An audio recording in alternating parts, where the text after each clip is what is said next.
Advocate Verma रोशनी को अपने घर लेकर आ जाते हैं। रोशनी पहले तो मना करती है कि वह उन पर बोझ नहीं बनना चाहती, लेकिन जब वो उसे कहते हैं कि वह कोई पराये नहीं है और ये कोई उस पर एहसान नहीं कर रहे हैं, क्योंकि उसकी माँ ने उसके लिए बहुत कुछ किया है जिसका वह कर्ज कभी नहीं चुका सकते हैं। रोशनी की माँ का जिक्र होता है तो इसलिए वो मना नहीं करती और उनके साथ घर आ जाती है। उनके घर में उनके अलावा उनकी बेटी होती है, जो कि रोशनी से थोड़ी सी ही उम्र में छोटी होती है। उन्होंने पहले ही अपनी बेटी को रोशनी के आने के बारे में बता दिया होता है, इसीलिए वह उनका वेट कर रही होती है। जब वह लोग आते हैं तो वह अपनी बेटी को रोशनी से इंट्रोडक्शन करवाते हुए कहती है, ये मेरी बेटी पलक है। पलक मुस्कुराते रोशनी के गले लग जाती है। वो उसे रोशनी को कमरे में ले जाने के लिए कहते हैं, क्योंकि उन्हें कुछ काम के लिए बाहर जाना होता है। वह वहाँ से चले जाते हैं। रोशनी पलक के साथ कमरे में आ जाती है। पलक मुस्कुराकर कहती है, आपको पता है, पापा ने अपने और नलनी आंटी के कॉलेज लाइफ के बारे में मुझे बहुत कुछ बताया है और कभी कभी आपका भी जिक्र हुआ है, लेकिन मैंने आपको कभी देखा नहीं है। आज आपसे मिलकर मुझे बहुत खुशी हुई है। रोशनी ये सुनकर हैरान होती है और अपने मन में कहती है, क्या अंकल के लिए मैं इतनी अहमियत रखती हूँ? पलक कहती है, क्या हुआ दी, आप क्या सोच रही हैं? रोशनी अपना सिर ना में हिला देती है। पलक उसे कपड़े लाकर देती है और कहती है, आप चेंज कर लीजिए, मैं आपके लिए तब तक कुछ नाश्ता लेकर आती हूँ।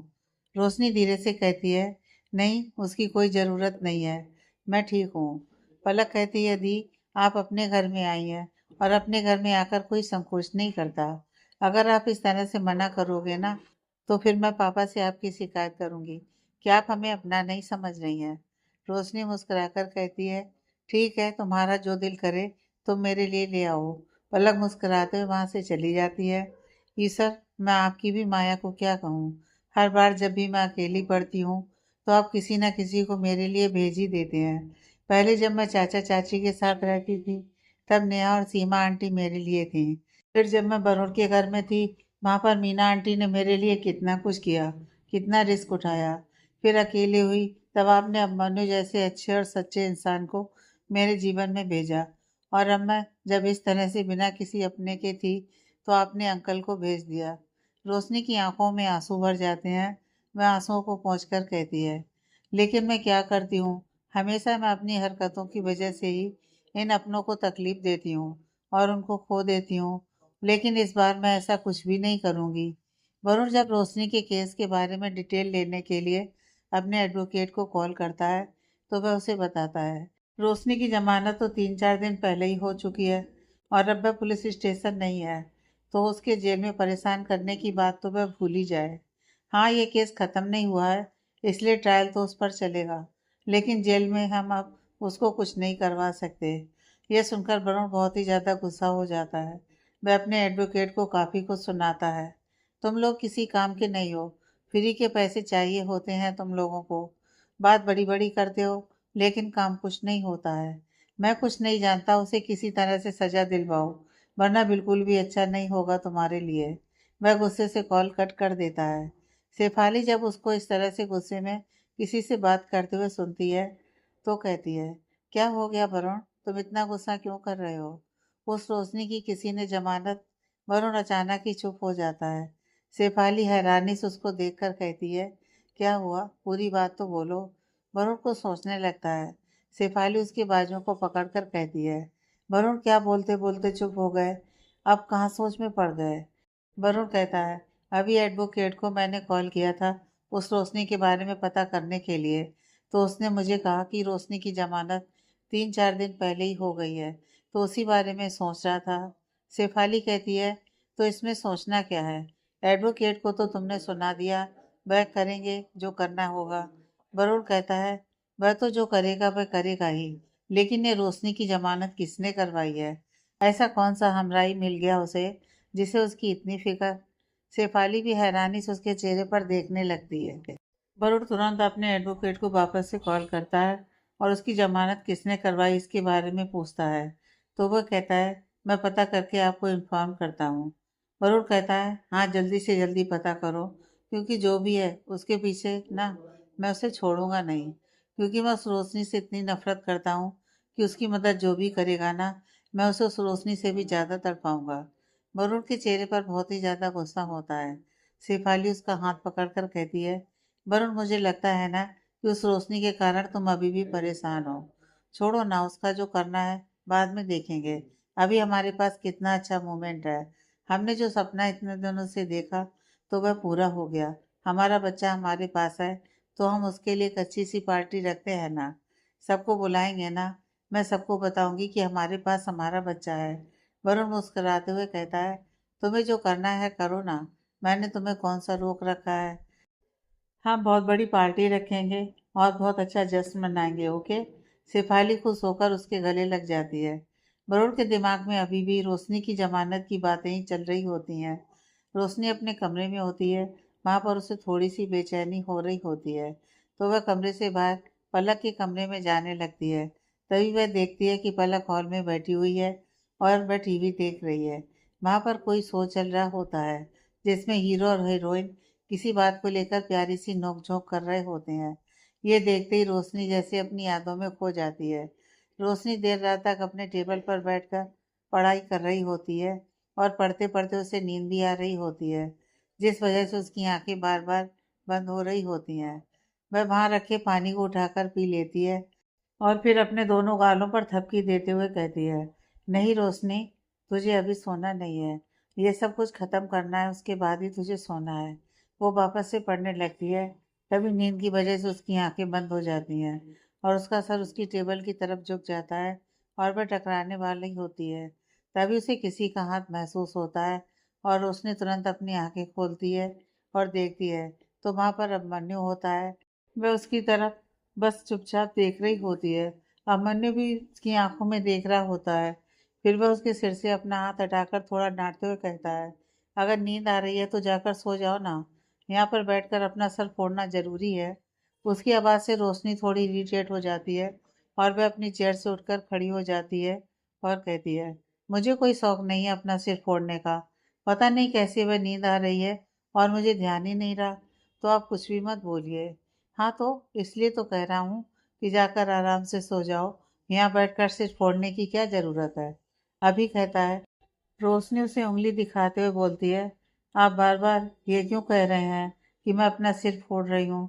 मैंने कहा ना मैं पढ़ाई कर रही थी और मुझे नहीं ध्यान रहा, मुझे नींद आ रही थी।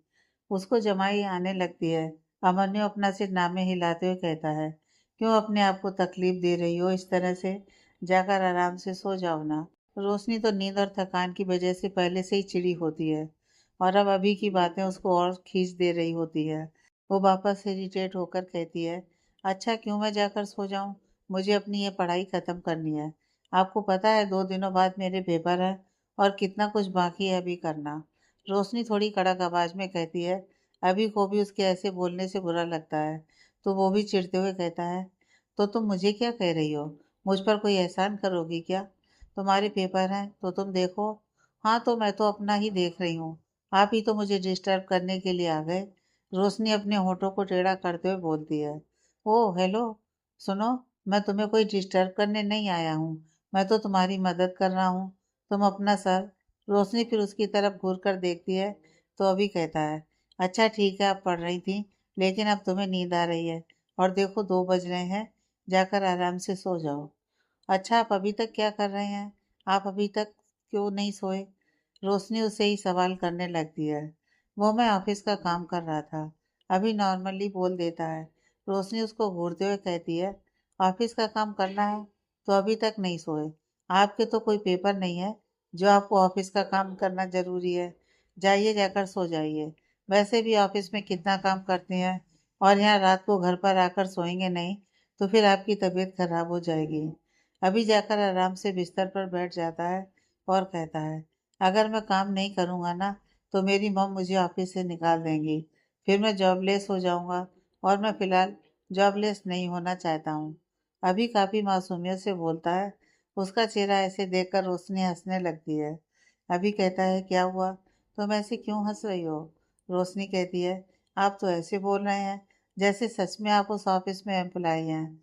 आप तो उसके मालिक हैं। आपको भला मैडम मेरा मतलब आंटी क्यों निकालेंगी। क्यों निकालेंगी। काम नहीं करूँगा तो निकालेंगी ही ना। ओह नो, यहाँ पर क्यों आया था और किन चक्करों में फंस गया। अभी तुरंत खड़ा होकर बोलता है। रोशनी हैरान हो जाती है कि अभी तक तो ये आराम से बैठे थे, अभी इस तरह से क्यों हरकत में आ गए। अभी तुरंत अपने कपबोर्ड को खोलता है और उनमें से कुछ इंपॉर्टेंट फाइल निकालकर वहाँ से जाने लगता है। फिर वह रोशनी की तरफ देखकर कहता है, जाकर आराम से सो जाओ। रोशनी कहती है, हाँ तो आप सोने जा रहे हैं? नहीं, मुझे ऑफिस का काम है, अभी कहता है। रोशनी कहती है, मुझे भी अपनी पढ़ाई करनी है, तो मैं क्यों सोऊंगी। अभी अपना चेहरा बनाते हुए कहता है, गजब जिद्दी लड़की हो, तुम्हें आराम की ज़रूरत है तो बात सुनना नहीं है। हाँ तो आराम की ज़रूरत तो आपको भी है, रोशनी तुरंत बोलती है। अभी अपना सरनामे हिलाते हुए कहता है, ठीक है जो करना है करो, लेकिन मैं इस रूम में अंधेरा करके जा रहा हूँ क्योंकि तुम्हारी वजह से लिटिल मास्टर को सोने में दिक्कत हो रही है। यह बोलकर वह लाइट बंद करके वहाँ से जाने के लिए दरवाज़ा खोलता ही है। तभी रोशनी पीछे से कहती है, अगर आप अभी नहीं सोएंगे तो फिर मैं कल सुबह आंटी को बता दूंगी कि आप देर रात तक ऑफिस का काम करते रहे हैं और आपकी तबीयत भी ठीक नहीं थी। अभी पलटकर उसकी तरफ घूरता है और कहता है, किसने कहा कि मेरी तबीयत ठीक नहीं है? हाँ, और यहाँ मॉम को बताने की बात कहाँ से आ गई? रोशनी अपने कंधे उचकाते हुए कहती है, कल तो सर दर्द हो रहा था ना, और मैं तो कहूँगी आंटी को। अभी हैरानी से कहता है, क्या अजीब लड़की है। ठीक है, तुम्हें पढ़ाई करनी है तुम आराम से करो, मैं तुम्हें कुछ नहीं कह रहा हूँ, मुझे ऑफिस का काम करने दो, और मॉम को प्लीज मत बताना। रोशनी कहती है, तो ठीक है, फिर लाइट ऑन करके जाइए। अभी लाइट ऑन कर देता है और कहता है, करो जो करना है। वह वहाँ से चला जाता है। रोशनी के चेहरे पर मुस्कुराहट आ जाती है। वह सब कुछ याद करके उसके चेहरे पर अभी भी मुस्कुराहट होती है। तभी पलक की नज़र वहाँ खड़े होकर मुस्कुरा रही रोशनी पर जाती है, तो वह खड़ी होकर रोशनी के पास जाती है और कहती है, दी आपको यह भी शो पसंद है क्या? मुझे बहुत पसंद है। आपको पता है इसमें जो हीरो है ना, उसने हीरोइन की हेल्प करी है और वह उसे अपने घर में ले गया और फिर अपनी फैमिली को बताया कि इन दोनों की शादी हो रखी है। और बताया क्या, उनकी फैमिली ने बस यूं ही समझ लिया इस बात को, और दोनों एक ही रूम में रहते हैं और एक दूसरे से ऐसे ही लड़ते झगड़ते रहते हैं। मुझे तो इतना मज़ा आता है ना यह देखकर। और यह जो हीरो है ना वह, बस करो बेटा, पीछे से मिस्टर वर्मा की आवाज़ आती है। पलक उनकी तरफ देखने लगती है तो वह वहाँ पर आ जाते हैं और कहते हैं, तुम एक ही बार में उसे पूरी कहानी बता दोगी क्या? और ये इतनी देर रात तक शो देखने की क्या ज़रूरत है? कल देख लेना। जाओ जाकर सो जाओ। और रोशनी तुम भी जाओ जाकर आराम करो। रोशनी अपना सर रामे हिला देती है और वह लोग अपने अपने कमरे में चले जाते हैं। अब मन्नू अपने कमरे में बिस्तर पर बैठा हुआ अपने लिटिल मास्टर को याद कर रहा होता है। उसके बारे में कुछ याद करके उसके चेहरे पर बस यूं ही मुस्कुराहट आ जाती है।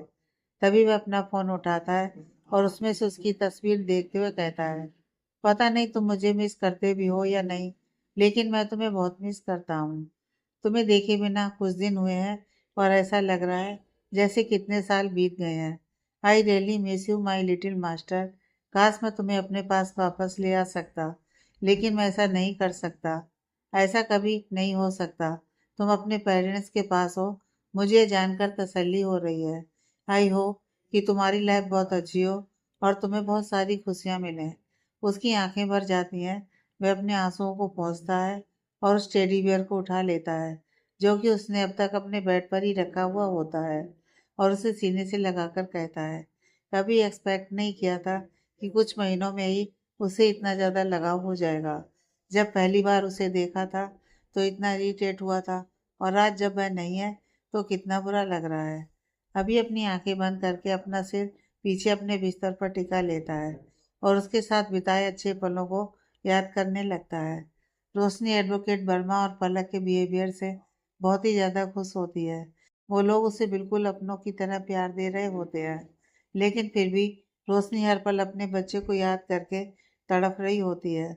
वह उन लोगों के सामने दिखाने के लिए तो मुस्कुरा रही होती है, क्योंकि वह नहीं चाहती कि उसकी वजह से उन लोगों को किसी तरह की परेशानी हो, लेकिन अकेले में उसे बिल्कुल भी बर्दाश्त नहीं होता। वह कमरे में बैठी हुई अपने बच्चे को ही याद करके रो रही होती है। वह अपने आप से कहती है, पता नहीं मेरा बच्चा कैसा होगा, वह ठीक भी होगा या नहीं। वह लोग उसे कैसे रख रहे होंगे, उसे तो मेरे बिना रहने की आदत ही नहीं है। और जब तक वह मन्नू से बातें नहीं करता था तब तक तो वह रोशनी तेज तेज रोने लगती है। पलक जब उसके रोने की आवाज़ सुनती है तो तुरंत उसके पास आती है और उसके कंधे पर हाथ रखकर कहती है, दीदी क्या हुआ? आप इस तरह से रो क्यों रही हैं? रोशनी तुरंत अपने आंसुओं को पोंछ लेती है और कहती है, नहीं कुछ भी तो नहीं, लेकिन उसकी आंखों से अभी भी आंसू बह रहे होते हैं।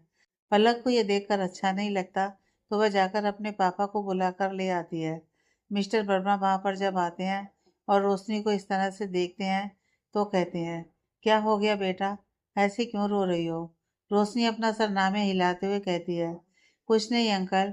वो अपने आंसुओं को पोंछकर कहती है, सॉरी मैंने आप लोगों को भी परेशान कर दिया। वह उसके सिर पर हाथ रखकर कहते हैं, बिल्कुल नहीं, कुछ परेशान नहीं किया तुमने। हमें बताओ तो क्या बात है? रोशनी उनकी तरफ देखकर कहती है, अंकल मैं अपने बच्चे के बिना नहीं रह सकती। आप मुझे उसे दिलवा देंगे ना? मेरे लिए उसके बिना रहना बहुत मुश्किल है और वह भी तो मेरे बिना नहीं रह पा रहा होगा। मिस्टर वर्मा उसकी तरफ हैरानी से देखने लगते हैं। रोशनी कहती है, बोलिए ना अंकल। वह कहते हैं, देखो बेटा मैं तुमसे कुछ भी छुपाऊंगा नहीं, क्योंकि मैं तुम्हें झूठ बोलकर और तकलीफ नहीं देना चाहता। रोशनी हैरानी से उनकी तरफ देख रही होती है तो वह कहते हैं, हाँ ये केस इतना आसान भी नहीं है। सबसे पहले तो हमारे पास कुछ भी सबूत नहीं है। उन लोगों ने ही झूठा केस बनाया है और सबूत रखे हैं, जिससे सबसे पहले तो मुझे तुम्हें बचाना है, वरना तुम्हारी ज़िंदगी वह लोग ख़राब कर देंगे। मुझे अपनी कोई फिक्र नहीं है, मुझे बस मेरा बच्चा चाहिए। रोशनी तुरंत कहती है।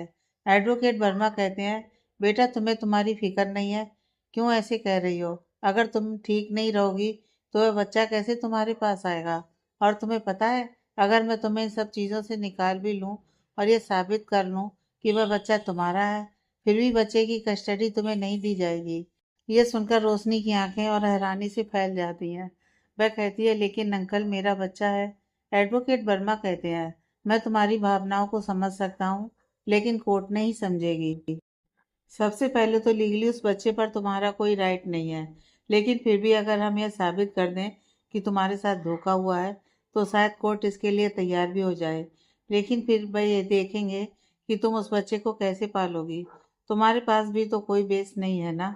रोशनी तुरंत कहती है, अंकल मैं कुछ भी करके उसका पालन पोषण कर लूंगी, मैं उसे कोई तकलीफ नहीं होने दूंगी। एडवोकेट कहते हैं, देखो बेटा कहने में और करने में फ़र्क होता है, इसलिए मेरी बात सुनो। सबसे पहले तो तुम खुद को संभालो और मजबूत बनो, जैसा तुम्हारी माँ चाहती हैं। वैसी गलती थोड़ी मेरी भी है, मैंने तुम्हारे चाचा चाची पर भरोसा कर लिया, लेकिन अब कुछ मत सोचो। एक बार तुम अपने पैरों पर खड़ी हो जाओगी फिर किसी तरह की कोई परेशानी नहीं आएगी, और तब तक मैं केस को सही से हैंडल कर लूँगा। रोशनी चुपचाप बस उनके चेहरे को देख रही होती है तो वह कहते हैं, मैं जानता हूँ यह सब कुछ थोड़ा मुश्किल है, तुम्हारे लिए बर्दाश्त करना मुश्किल है, लेकिन तुम्हें सब कुछ सहना पड़ेगा। रोशनी अपने आंसुओं को पोंछ लेती है और कहती है, अंकल मैं प्रॉमिस करती हूँ कि जैसा माँ चाहती थी मैं बिल्कुल वैसा ही करूँगी। वह चाहती थी कि मैं मजबूत बनूँ, अपने पैरों पर खड़ी हूँ, उनकी तरह अपना नाम बनाऊँ, तो मैं बस वही करूँगी ताकि मैं अपने बच्चे को अच्छा भविष्य दे सकूँ। वो मुस्कुराते हुए उसके सिर पर हाथ रखकर कहते हैं, यह हुई ना बात। अब कुछ दिनों में तुम जॉब के लिए अप्लाई करना शुरू करो, और तब तक फिक्र मत करो, जिसने तुम्हारे साथ गलत किया है ना, उन सबको उनके किए की सजा मैं जरूर दिलवा कर रहूँगा। रोशनी अपना सर हाँ में हिला देती है। पलक कहती है, तो इतने अच्छे मौके पर हमें आइसक्रीम खानी चाहिए। वह दोनों उसकी तरफ देखने लगते हैं तो पलक थोड़ा संकोच से कहती है, मैं ले आऊँ ना आइसक्रीम? रोशनी मुस्कुराकर अपना सिर हाँ में हिला देती है। रोशनी और ईशान को उस घर से गए हुए कई दिन हो जाते हैं, लेकिन अब मनु उनकी यादों से अभी भी बाहर नहीं आ पा रहा होता है, और अब तो वह और ज़्यादा खींचा हुआ सा रहता है। ठीक से ना तो किसी से बात करता है और हंसी मजाक करना तो जैसे भूल ही गया होता है। रितु जी इन सबको बहुत अच्छे से नोटिस कर रही होती हैं। वह समीर से भी इस बारे में बात करती हैं और उसे कहती हैं कि वह मन्नू को अपने साथ बाहर ले जाए, दोस्तों से मिलवाए। थोड़ा वह उनके साथ समय बिताएगा तो वह अच्छा फील करेगा। समीर कोशिश भी करता है, लेकिन अब मन्नू काम का बहाना करके बात को टाल देता है और वह समीर से भी ज़्यादा बात नहीं करता है। रितु जी रणविजय जी के साथ बात कर रही होती हैं। रणविजय जी कहते हैं, अब मन्नू कैसा है? ठीक है, क्यों पूछ रहे हो? रितु जी कहती हैं, मुझसे झूठ बोल रही हो ना, वह ठीक नहीं है, मुझे ये बात अच्छे से पता है। रणविजय जी बोलते हैं, रितु जी कहती हैं, क्यों, क्या हो गया? ये अचानक से अभी के बारे में पूछ रहे हो और ये भी कह रहे हो कि वह ठीक नहीं है। रणविजय जी कहते हैं, क्योंकि उसके बात करने के तरीके से मैं जान गया हूँ कि वह अभी भी रोशनी को और उसके बच्चे को याद करके परेशान होता है और शायद बहुत दुखी भी रहता है ना? ऋतु जी को हैरानी होती है कि रणविजय जी यहाँ न रहते हुए भी ये सारी बातें कैसे जान रहे हैं। रणविजय जी कहते हैं, मैं जानता हूँ कि तुम ये सोच रही हो कि मुझे कैसे पता इन सब के बारे में। तो उसका डैड हूँ मैं, इतनी बातें तो समझता ही हूँ। तुम्हें पता है, जब से ये सब कुछ हुआ है तब से मेरी और उसकी बातों का समय कितना कम हो गया है। अब मैं उसे कॉल करता हूँ तो हमारी बातचीत 30 सेकंड, 50 सेकंड, 42 सेकंड बस इतनी होती है और उसमें भी वह कुछ नहीं कहता। बस जवाब हाँ हूँ ओके डैड इसमें ही देता है। मैं उससे पूछता हूँ कैसे हो तो कहेगा ठीक हूँ। काम कैसा चल रहा है? सही है। और फिर पलटकर वो भी मुझसे यही दो सवाल पूछता है और मैं कुछ और बात करने की कोशिश करता हूँ तो कहता है okay bye dad, I call you later. और फिर कॉल कट हो जाता है और वह मुझे कॉल बैक नहीं करता। हर रोज़ मैं उससे बात करने की कोशिश करता हूँ लेकिन नहीं हो पाती मेरी बात उससे, क्योंकि वह बात करना ही नहीं चाहता। पहले मेरे पास समय नहीं होता था और अब जब मैं उससे बात करता हूँ तो शायद वह इतनी तकलीफ में है कि मुझसे बात ही नहीं करना चाहता। रितु जी अपने मन में कहती हैं, तुम तो दूर होकर इतनी बातें कर रहे हो, मैं तो सामने हूँ और कोशिश करती हूँ कि वह अपने दिल की बातें मुझे बताए, लेकिन वह मुझे कुछ भी नहीं कहता है। रणविजय जी कहते हैं, क्या हो गया, कुछ बोलो ना। रितु जी कहती हैं, हाँ थोड़ा बिजी रहता है इसलिए। रणविजय जी कहते हैं, मुझसे क्यों छुपा रही हो कि मैं परेशान ना हो जाऊं? मैं परेशान पहले से हूँ, तो तुम प्लीज कुछ करो ना। थोड़ा तो उसके साथ टाइम दो, उसे जरूरत है किसी अपने की। ऋतु जी उदासी से कहती हैं, मैं कोशिश करती हूँ कि उससे बात कर सकूं और उसको ठीक करने की कोशिश करूं। रणविजय जी कहते हैं, ठीक है। करोड़ का एडवोकेट उसे बताता है कि रोशनी की जमानत मल्होत्रा इंडस्ट्री के लिए काम करने वाले किसी एडवोकेट ने कराई है। यह सुनकर वह हैरान होता है कि ऐसा कौन है जो उसकी मदद कर रहा है और रोशनी कैसे जानती है। उसका एडवोकेट कहता है, पता नहीं, वैसे एक और इन्फॉर्मेशन मुझे मिली है। वरुण कहता है, क्या? उसके एडवोकेट उसे बताता है कि रोशनी के खिलाफ जो आपने केस किया है उसके लिए रोशनी की तरफ से भी वकील आ गया है, कोई एडवोकेट वर्मा है। और थोड़ी जांच के बाद मुझे ये पता चला है कि रोशनी उसके ही घर में रह रही है। ये सुनकर वरुण और हैरान हो जाता है। वह कहते हैं, ऐसे कैसे हो सकता है? वह रोशनी किसी एडवोकेट के घर में है और वही उसका केस भी लड़ने वाले हैं। आखिर ये लड़की है क्या चीज? पहले उस अभिमन्यु सिंघानिया को अपनी बातों में फंसा लिया था और अब किसी और एडवोकेट को फंसा लिया है। उसका एडवोकेट कहता है, मुझे तो लगता है कि इसमें भी अभिमन्यु सिंघानिया ही उसकी मदद कर रहा है, क्योंकि जेल में रोशनी ने अपनी जान देने की कोशिश की थी और उसने वहाँ हॉस्पिटल में उसकी मदद की। वहाँ बिल वगैरह भी उसी ने पे किया था और मुझे लगता है कि शायद उसी ने एडवोकेट वर्मा को भी असाइन किया है उसके केस के लिए। वैसे आगे जो भी इंफॉर्मेशन होगी मैं आपको दूंगा। वरुण कहता है, ठीक है। वरुण अब यह सोचने के लिए मजबूर हो जाता है कि आखिर अभिमन्यु रोशनी की इतनी मदद क्यों कर रहा है और क्या अभी भी इतना सच्चाई जानने के बाद वह उसकी हेल्प कर रहा है। वह यही सोच रहा होता है कि तभी शेफाली कहती है, क्या बात है वरुण, कुछ परेशान लग रहे हो? वरुण उसे सारी बातें बताता है तो शेफाली गुस्से से कहती है, मैंने तो तुम्हें पहले ही कहा था कि सिर्फ उस रोशनी को नहीं बल्कि उसकी मदद करने वाले अभिमन्यु सिंघानिया के बारे में भी रिपोर्ट करवाओ, लेकिन तुमने ऐसा कुछ नहीं किया। वरुण कहता है, मुझे लगा था कि शायद उसे सच्चाई का पता नहीं था। और उसे नहीं ही पता था। तुमने देखा उसकी माँ ने कैसे धक्का देकर दूर किया था रोशनी को। शेफाली कहती है, हाँ तो उसकी माँ ने किया था ना, उसने तो नहीं किया था। हो सकता है कि अपनी माँ से छुपाने के लिए ही उसने एडवोकेट के घर में रोशनी को रखा हुआ होगा। देखो, हमें किसी बात को नहीं छोड़ना चाहिए और अगर ये अभिमन्यु सिंघानिया इन सब में है ना, तो तुम इसे अपनी तरह से हैंडल करो, क्योंकि उस रोशनी को किसी की भी मदद तो नहीं मिलनी चाहिए, वरना यह ठीक नहीं होगा। वरुण कहता है, तुम परेशान मत हो, मैं इन सब के बारे में देखता हूँ। शेफाली कहती है, मुझे कहते हो परेशान ना हो और तुम खुद परेशान हो रहे हो। वरुण कहता है, नहीं मैं परेशान नहीं हो रहा हूँ। और हाँ, तुमने जो पार्टी के लिए कहा था ना, उसके लिए मैंने इवेंट मैनेजर से बात कर लिया है और हम कुछ दिनों में वह पार्टी रखवा लेंगे। वाह, ये तो बहुत अच्छी न्यूज़ दी है। अच्छा, मैं उनके साथ बात करके बाकी सब कुछ डिस्कस कर लेती हूँ। ओके। शेफाली खुश होकर कहती है। वरुण अपना सर हाँ में हिला देता है। रितु जी अब मन्नू के पास जाती हैं और कहती हैं कि वह उसके साथ शॉपिंग करने के लिए चले। अभी पहले मना कर देता है तो वह उदास होकर कहती हैं, हाँ तुम मेरे साथ क्यों जाओगे शॉपिंग करने के लिए? तुम्हें मेरे साथ कहाँ टाइम स्पेंड करना अच्छा लगता है? तुम तो अपनी मम से बदला लेना चाहते हो ना, जो तुम्हारी मम ने तुम्हारे साथ किया था, तुम्हें टाइम ना देकर। यह सुनकर अभी को बुरा लगता है तो वह उनके साथ शॉपिंग पर आने के लिए तैयार हो जाता है। ऋतु जी अपने मन में कहती हैं, सॉरी अभी, मुझे तुम्हारे साथ इस तरह से बात करना पड़ा, लेकिन मैं तुम्हें अकेले इस तरह से परेशान होने के लिए नहीं छोड़ सकती। फिलहाल ये छोटी छोटी कोशिशें मैं तुम्हें खुश करने के लिए कर रही हूँ, और बहुत जल्दी कुछ ऐसा करूँगी जिससे तुम्हारी लाइफ में ढेर सारी खुशियाँ आ जाएं। अभी ऋतु जी के साथ शॉपिंग करने के लिए मॉल में आ जाता है। वह अपने लिए कुछ ड्रेस देख रही होती हैं और अभी को कहती हैं, ठीक है ना? अभी हर ड्रेस में बस अपना सिर हाँ में हिला रहा होता है। ऋतु जी कहती हैं, मुझे पता था तुम यहाँ आकर भी यही करोगे, अपने डैड की तरह। मैं क्यों तुम्हें यहाँ लाई हूँ, ताकि तुम मुझे बता सको कि मुझ पर कौन सा ड्रेस अच्छा लगेगा और कौन सा नहीं। और तुम हो कि बस सभी के लिए हाँ कर रहे हो। अभी हल्का मुस्कुराते हुए कहता है, मम तो आप कुछ भी पहनती हो तो आप अच्छी लगती हो, इसलिए तो। हाँ, बात भी अपने डैड की तरह ही बना लेना। रितु जी उसको घूरते हुए कहती हैं। अभी मुस्कुराकर कहता है, ओके मम, अब मैं अच्छे अच्छे से ड्रेस आपके लिए सिलेक्ट करूँगा। रितु जी अपना सिर हाँ में हिला देती है। वह कुछ ड्रेस देखने लगता है, तभी अब मन्नू का फ़ोन बजता है। वह कहता है, इम्पोर्टेंट कॉल है, मैं 2 मिनट में बात करके आता हूँ। ओके। रितु जी कहती हैं, ठीक है जाओ।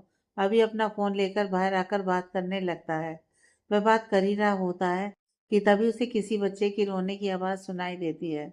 वह उस आवाज़ को इग्नोर करता है, लेकिन जब वह वहाँ से जाने के लिए पलटता है, तभी वह स्ट्रॉलर में बच्चे को देखता है और उसे देखकर उसके चेहरे पर देखता ही रह जाता है।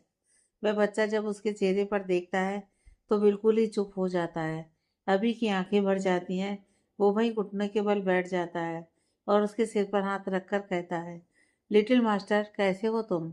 और मैं कितना स्टूपिड हूँ, मैंने तुम्हारे रोने की आवाज़ कैसे नहीं पहचानी, और तुमने मुझे पहचान लिया। मैं तुम्हें याद हूँ इतने दिनों के बाद भी। वह उसके हाथ को अपने हाथ में लेकर किस करता है।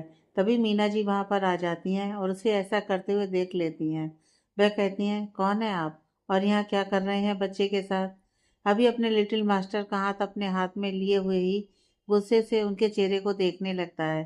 तो वह वापस से कहती हैं, बोलिए कौन है आप और क्या कर रहे हैं? अभी कुछ भी नहीं बोल रहा होता है तो वह थोड़े कड़क आवाज में वापस से बोलती हैं। अभी थोड़े गुस्से से उनकी तरफ देखकर कहता है, मैं कोई भी हूँ, उससे फर्क नहीं पड़ता।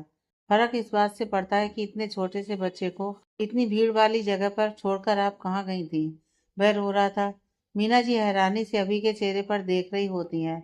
फिर वह थोड़ा धीमे से कहती हैं, मैडम के पास उनकी दूध की बोतल थी यहीं पर, तो वही लेने गई थी। और यहाँ पर एक लेडी थी, मैंने उनको कहा था देखने के लिए। वैसे आपका धन्यवाद, आपने बच्चे का ध्यान रखा। अभी कुछ भी नहीं बोलता और वहां से खड़ा होने की कोशिश करता है। तभी वह देखता है कि उसके लिटिल मास्टर ने अपने छोटे से हाथों से उसकी उंगली को पकड़ रखा है। अभी उसके चेहरे पर देखता है और कहता है, मैं जानता हूँ कि तुम भी मुझे नहीं छोड़ना चाहते हो, लेकिन हम लोगों का साथ नहीं है, छोड़ दो प्लीज। उसकी नन्ही आंखें उसके चेहरे पर बस एकटक देख रही होती हैं। अभी जबरदस्ती से उससे अपनी उंगली छुड़ा लेता है तो वह वापस से रोने लगता है। मीना जी को हैरानी होती है कि किसी अजनबी से कुछ ही पल में कैसे वो इस तरह से जुड़ गया। अभी उसको रोता हुआ देखता है तो मीना जी की तरफ देखकर कहता है, आप उसे संभालिए ना, इस तरह से देख क्या रही हैं? वह उसे गोद में लेकर शांत कराने की कोशिश करती हैं, लेकिन वह शांत नहीं हो रहा था। तो अभी उसे वापस से गोद में ले लेता है और उसको अपने सीने से लगा लेता है। वह अगले ही पल चुप हो जाता है। मीना जी कहती हैं, कौन है आप और इस बच्चे को कैसे जानते हैं? और देखिए झूठ मत बोलिएगा, क्योंकि आप झूठ बोल देंगे, लेकिन ये बच्चा जो कर रहा है वह झूठ नहीं है। जिस तरह से आपसे जुड़ गया है वह कुछ पलों का बंधन तो नहीं है। अभी गहरी सांस लेकर कहता है, हाँ ये कुछ पलों का बंधन नहीं है। पिछले जन्म से लेकर पिछले कुछ दिनों तक हम साथ में ही रहे हैं, इसलिए मुझे इस तरह से जानता है। लेकिन क्या फायदा, हमारा साथ यहीं तक का था। मीना जी उम्मीद से कहती हैं, इसका मतलब आप ही हैं वह जिन्होंने रोशनी की मदद की थी और उसका और उसके बच्चे का ध्यान रखा था। अभी मीना जी के चेहरे पर हैरानी से देखता है और फिर थोड़ा सख्त चेहरा करके कहता है, हाँ बदनसीबी से मैं ही हूँ वो। मीना जी कहती हैं, ऐसा क्यों कह रहे हैं आप? आपको पता नहीं है, लेकिन आपने कितना बड़ा काम किया है। ईश्वर आपको बहुत खुशियाँ देंगे, लेकिन पता नहीं उसकी किस्मत ऐसी क्यों है कि हर बार उसे सिर्फ तकलीफ ही मिलती है। झूठ बोलने वाले को, धोखा देने वालों को खुशियाँ नहीं मिलती। अभी शून्य भाव से तुरंत बोलता है। मीना जी कहती हैं, शायद आपने अभी तक उसके बारे में जाना नहीं है। बहुत दर्द सहा है उस बच्ची ने। अभी अपने होठों को टेढ़ा करते हुए कहता है, जो दर्द सहते हैं ना, वह दूसरों को दर्द नहीं देते, लेकिन जिस तरह से उसने दूसरों को दर्द दिया है, उससे मैं इस बात पर भरोसा ही नहीं कर सकता कि उसने दर्द सहा है। मीना जी कहती हैं, मुझे नहीं पता कि क्या बात आपके सामने आई है और आप क्यों रोशनी के बारे में यह सब कुछ कह रहे हैं, लेकिन मैं यह बात तो अच्छे से जानती हूँ कि जो सच्चाई है वह आप नहीं जानते। अभी अब सवालिया निगाहों से उनकी तरफ देख रहा होता है तो मीना जी कहती हैं, हाँ रोशनी के साथ बहुत बड़ा धोखा हुआ है।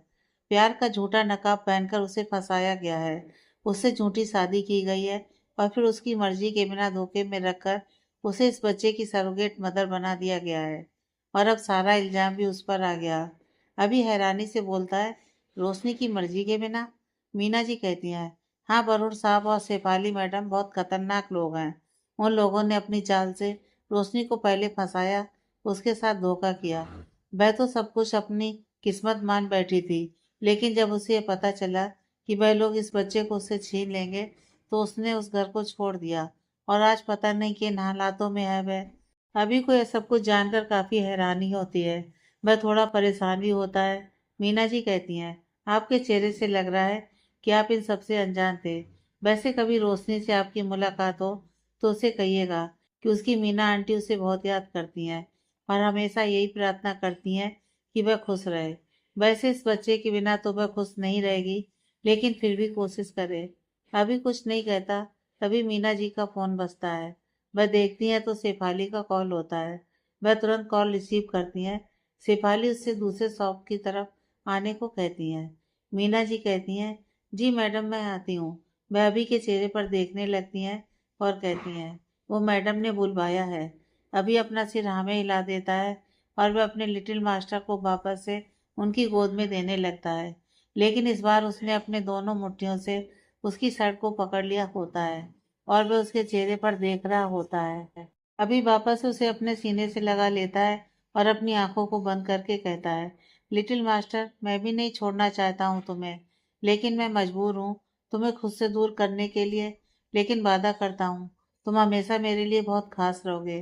प्लीज मेरे लिए और मुश्किल मत करो प्लीज। अभी अपने दूसरे हाथ से उसकी मुट्ठियों से अपनी शर्ट को छुड़ाता है और उसे स्ट्रॉलर में लिटा देता है और कहता है, ले जाइए उसे प्लीज, वरना ये यहाँ रुका तो मुझसे भी बर्दाश्त नहीं होगा और इससे भी। और मैं ये नहीं चाहता कि मेरी वजह से उसे तकलीफ हो। मीना जी अपना सिर हाँ में हिलाती हैं और वह स्ट्रॉलर लेकर वहां से जाने लगती हैं। ईशान की नज़रों से जब अभी ओझल होता है तो वह इधर उधर देखकर जैसे उसे ढूंढने लगता है। अभी तो एक टॉय शॉप दिखती है। वह जल्दी से उसमें जाता है और एक टेडी बियर लेकर उस पर ईशान लिखवाता है और मीना जी को देता है। वह कहता है, मेरी तरफ से मेरे लिटिल मास्टर के लिए गिफ्ट। अभी उसके स्ट्रॉलर में उसको रख देता है और मीना जी की तरफ देखकर कहता है, क्या मैं इसके साथ एक तस्वीर ले लूं? वो अपनी पलकें झपकाती हैं। अभी हल्का मुस्कुराते हुए नम आंखों से उसकी तस्वीर ले लेता है और फिर उसके सिर पर और उसके हाथों पर किस करता है और अपने घुटने पर बैठे हुए अपनी आंखें बंद करके कहता है, ले जाइए प्लीज। मीना जी वहां से चली जाती हैं। अभी अपने घुटने पर ही बैठा हुआ होता है। जब वह अपनी आंखें खोलता है तो उसमें से आंसू उसके चेहरे पर आ जाते हैं। वो उन आंसुओं को पोंछता और खड़ा हो जाता है और अपने फोन में अपने लिटिल मास्टर की तस्वीर को देखने लगता है। रोशनी लगभग एक हफ्ते से अपनी जॉब की तलाश कर रही होती है। वह सुबह निकलती है और देर शाम को थकी हारी वापस आती है, लेकिन उसे कहीं भी कोई भी जॉब नहीं मिल रही होती है। ऐसे ही शाम को वो थक कर वापस आती है। पलक को उसको इस तरह से देखकर बुरा लगता है। रोशनी जाकर सोफे पर बैठ जाती है। पलक उसके लिए पानी लाती है। रोशनी मुस्कुराते हुए पानी पी लेती है। पलक कहती है, दी, आप बहुत ज़्यादा थक गए हो ना? रोशनी अपना सिर हाँ में हिला देती है।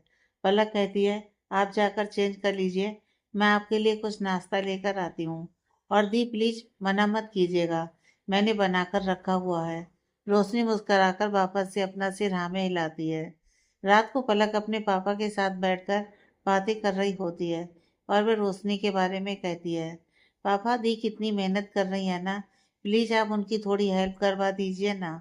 वह कितनी मेहनत से जॉब ढूंढ रही हैं, लेकिन उनको कहीं भी जॉब नहीं मिल रही है।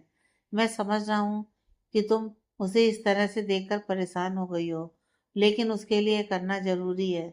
और वह बहुत होनहार है, देखना वह बहुत जल्दी अच्छी जॉब ढूंढ लेगी। और मेरी उससे बात हुई है, उसने कहा है कि एक दो जगह उसकी बहुत अच्छी इंटरव्यू हुई, तो उम्मीद है कि एक दो दिनों में कुछ अच्छे रिजल्ट आ जाएं। मिस्टर वर्मा उसे बताते हैं।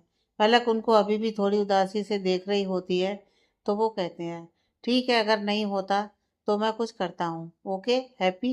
पलक मुस्कुराते हुए कहती है, थैंक यू पापा।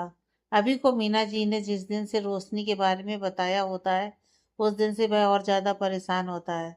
उसे रोशनी के लिए काफ़ी बुरा लग रहा होता है, लेकिन वहीं दूसरी तरफ उसका दिमाग उसे एक ही बात कह रहा होता है कि तुमने उसके साथ हमेशा अच्छा किया, तुमने उसे भरोसा दिलाया कि तुम हमेशा उसकी मदद करोगे, लेकिन फिर भी झूठ तो उसने बोला है ना, उसके साथ गलत हुआ है, इससे वह सही नहीं हो जाती।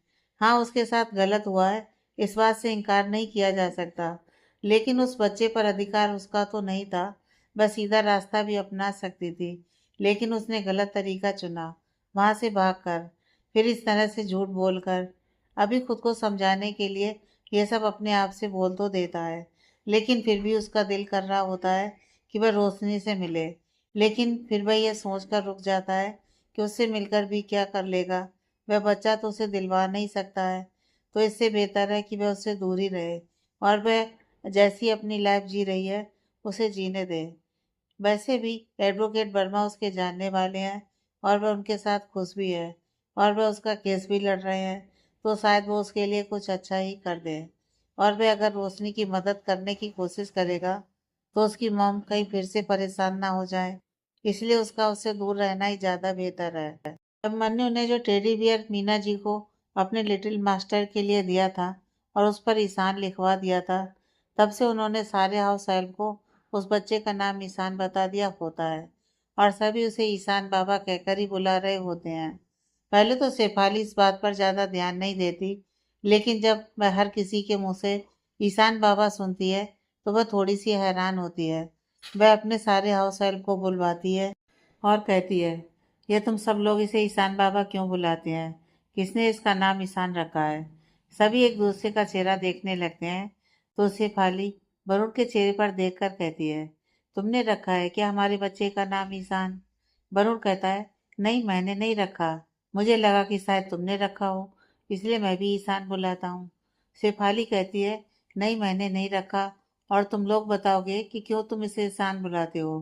तभी मीना जी कहती हैं, मैडम, हमें तो लगा कि आपने और सर ने ही इसका नाम रखा है।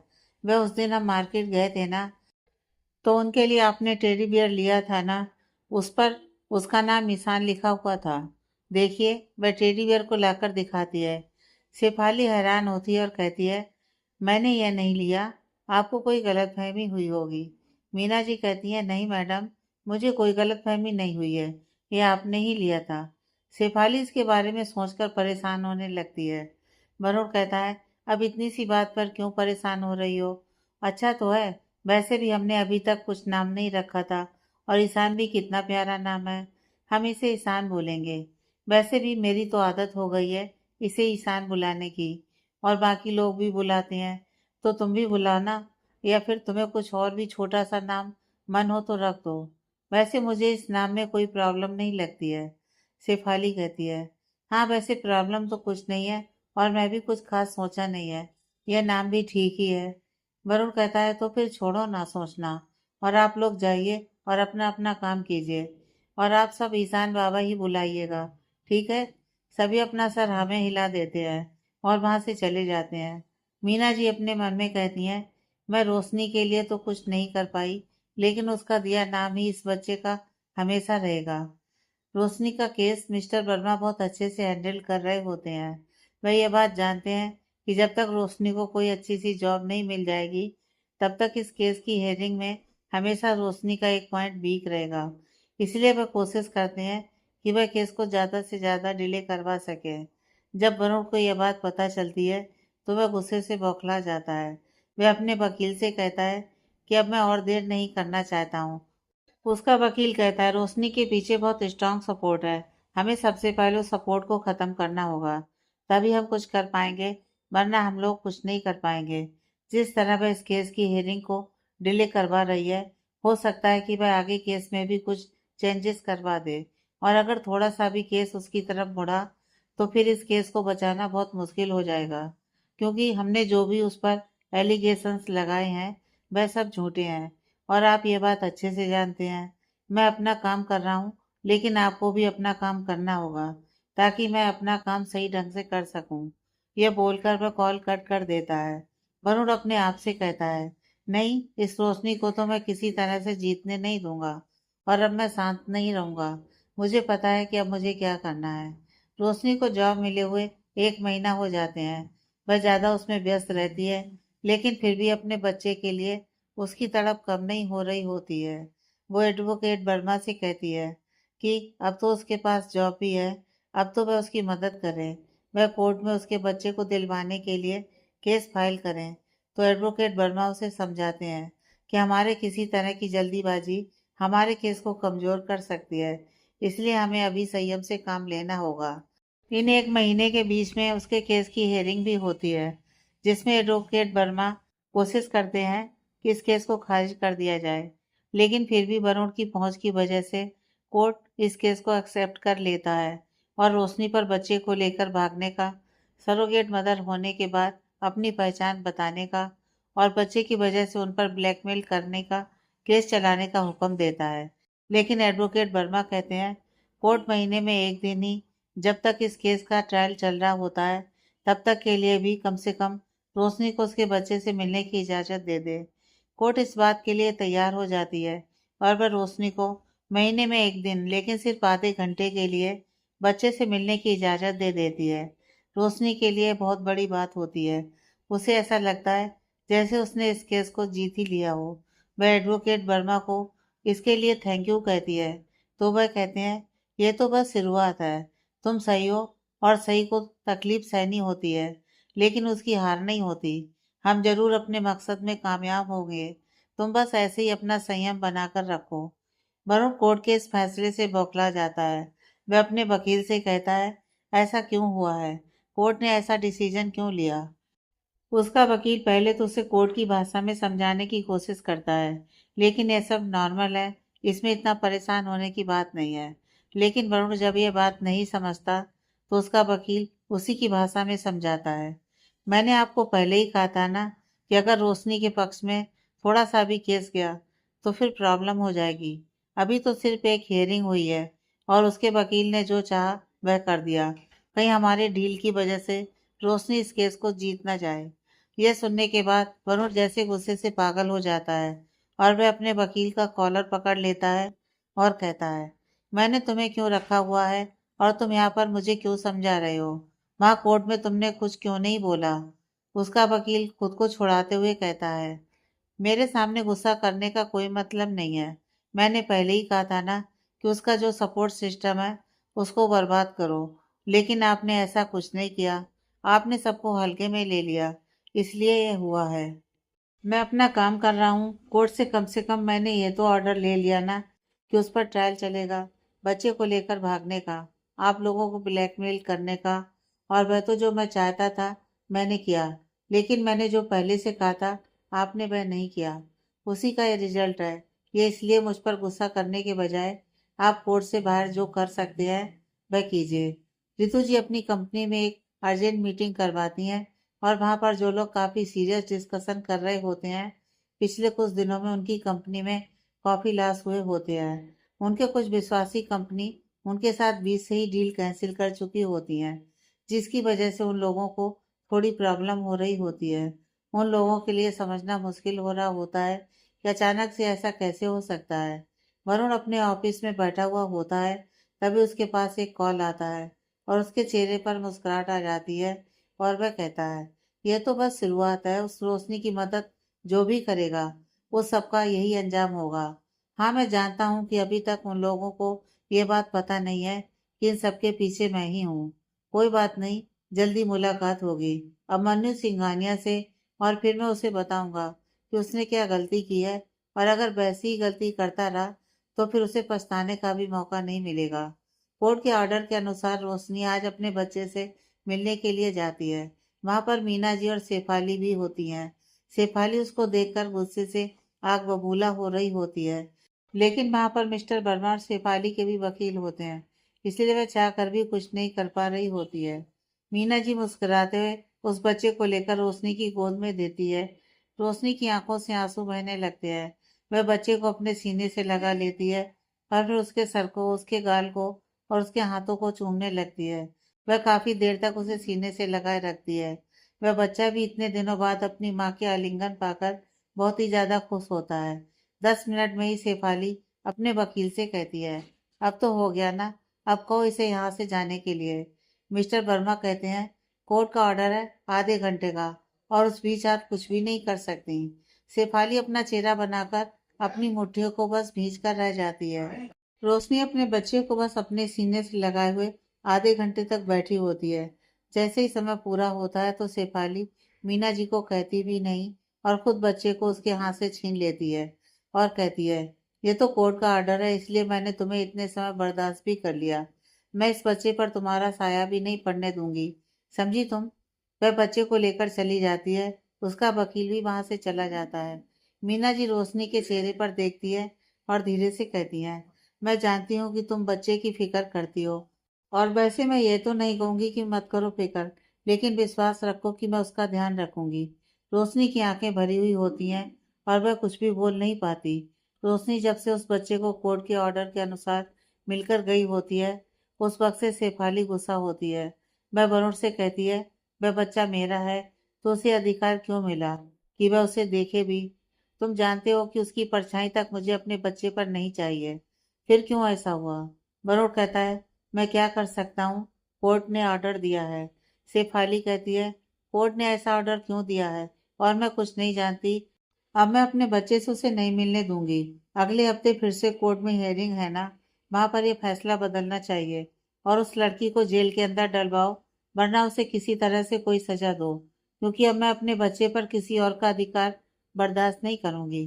क्योंकि आज कोर्ट ने महीने में एक दिन आधे घंटे के लिए ही मिलने का ऑर्डर दिया है। कल हो सकता है इसे ले जाने का ऑर्डर दे देंगे और तुम फिर कहना कि मैं कुछ नहीं कर सकता। यह सुनकर वरुण और गुस्सा हो जाता है और कहता है, नहीं, मैं ऐसा कुछ नहीं होने दूंगा, तुम फिक्र मत करो।